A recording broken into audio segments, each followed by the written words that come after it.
1906. Entre les chemins de terre et les haies épaisses, au cœur d'une campagne encore silencieuse, se dresse le logis de la Claretière.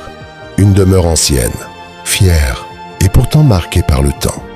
On dit que les murs y ont une mémoire et que certains secrets n'ont jamais quitté ces pierres. Depuis quelques années, le logis vit dans l'ombre d'un deuil. Le maître des lieux, le comte Armand de la Claretière, a perdu son épouse.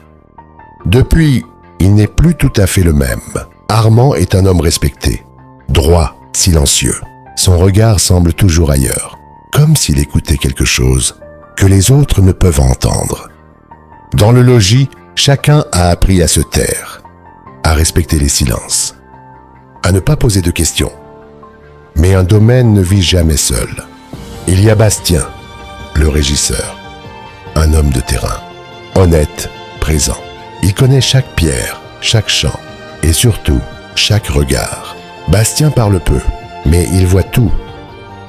Dans la cuisine, il y a Marguerite, le cœur du logis. Elle nourrit, elle veille, elle écoute. Et parfois, elle en sait plus qu'elle ne le laisse paraître. À l'extérieur, entre la terre et les chemins, se tient Antoine, chauffeur et jardinier. Un homme discret, solide comme les racines des arbres qu'il entretient. On dit qu'il est là depuis toujours et qu'il a vu le logis changer plus d'une fois. Et puis, il y a Évelyne de Belleville, la cousine du comte. Une femme élégante. Son regard juge avant même de comprendre. Et sa présence ne laisse jamais personne indifférent.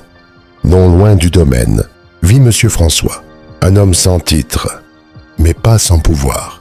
Riche et profondément attaché à ses terres.